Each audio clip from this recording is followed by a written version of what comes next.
What's up, you guys? It's Mandy and Court from Vintage Revivals. We are back with episode 4 of the Merc Renovation.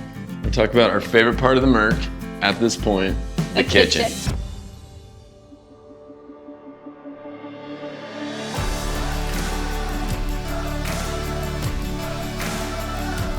So on this episode, we are talking about our countertops. We're talking about appliances, cabinetry, Pole handles, sink and faucets, and pretty much everything else that you can fit into a kitchen.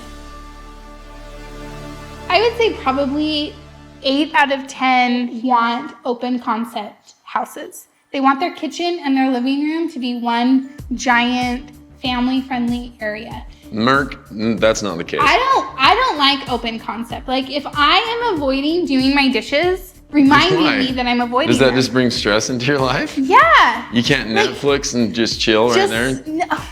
No. Just let me watch Friday Night Lights in peace. Phase 1 of the renovation, we have the kitchen obviously in. This wall right behind us right here is only temporary. So when we do phase 2, that will be knocked out and it will connect to our living room, but it still is a separate space. So the brick wall in the corner is original.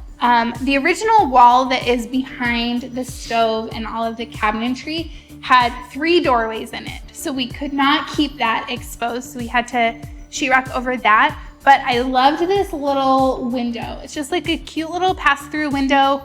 Totally serves no purpose other than being adorable, kind of like me. We had all of our cabinets custom made at a local cabinet shop. I wanted them to be recessed because I feel like that's very clean. A lot of kitchens from the 1930s have recessed cabinetry, but I also didn't want them to be too boring. So we used just a really small piece of molding on the trim around the doors. When I started with the Merc design, I thought we would have brass accents everywhere. And it's really interesting, as the design is going on, we keep using like this raw steel to make it feel more industrial. So that's what we did for our cabinet pulls. And I'm all for that. She had the guy that made our trifold doors fabricate some pole handles, and they're great. The great thing about the cabinet pulls is that they look handmade. They just have a really And once cool... again, it's just something that is just Merc, just the Merc. Yeah. Merc perks might be turning into something good. That might be we might be turning a corner here.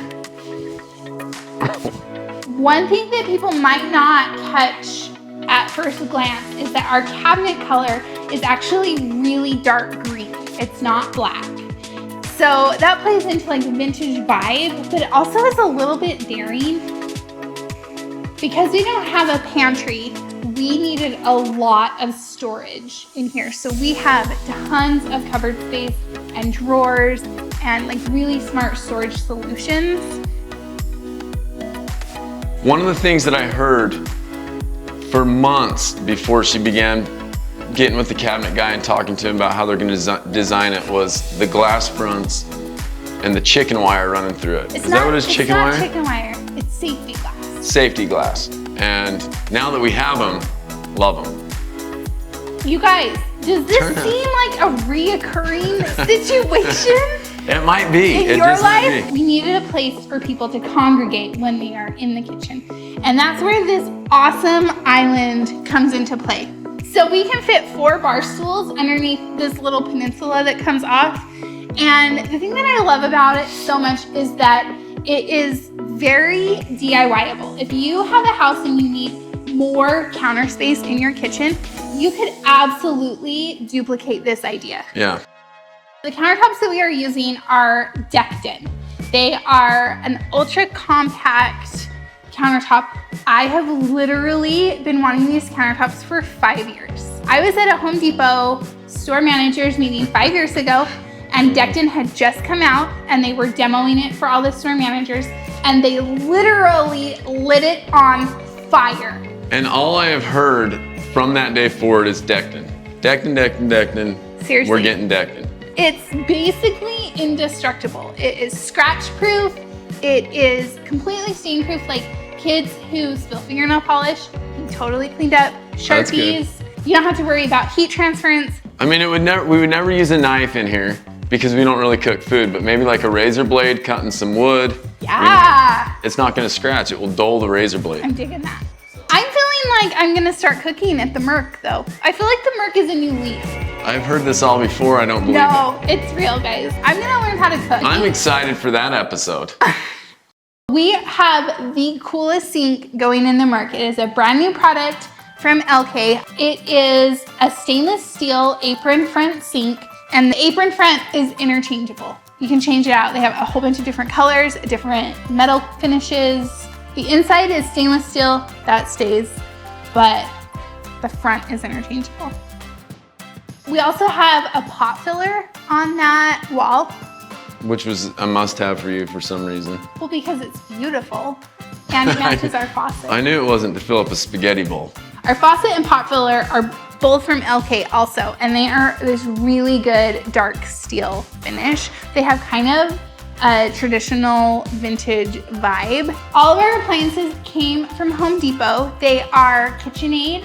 In order to kind of stay in the true era vibe of the Merc, we decided to do a panel ready fridge. You have the fridge that doesn't have any door fronts on it, and then your cabinet maker makes cabinet fronts that are then mounted to the door. So it doesn't really look like a fridge. It just flows really seamlessly with the rest of our cabinetry. We also did a panel ready dishwasher. Our microwave is integrated into our cabinetry. We chose to put the microwave in the cabinetry because it saves space. We have a gas burning range, and the thing that I love about it is that it looks like really high end because it doesn't have an electrical panel on the back of it, and it's KitchenAid. So it's quite the debate on vintage revivals. We decided not to put a range hood in above our stove.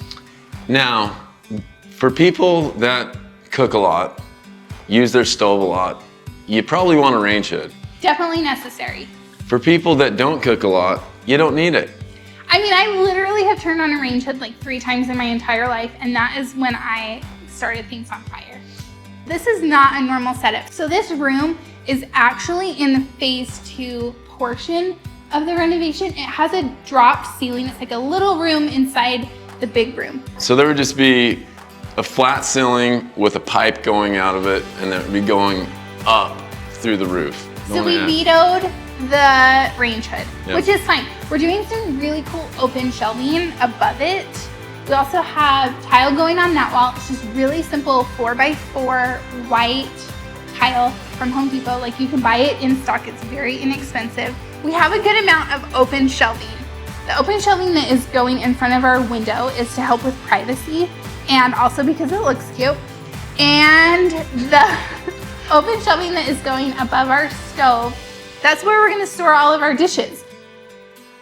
Hands down, the star of the show in the kitchen is the floor though. Don't you think? Yep, love the floor. The floor is awesome. We have turned a out whole well. video about how we did the floor, all the information about the tile. How easy it is and how you can do it. Yep, so go check that out. I'm gonna link it below.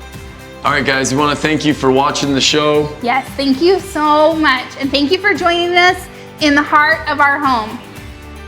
Or what should be the heart of our home. I feel like the workshop is the heart of our home. I don't know where the heart of our home is. You're the heart of our home. I am. All right, you guys, we'll see you next episode.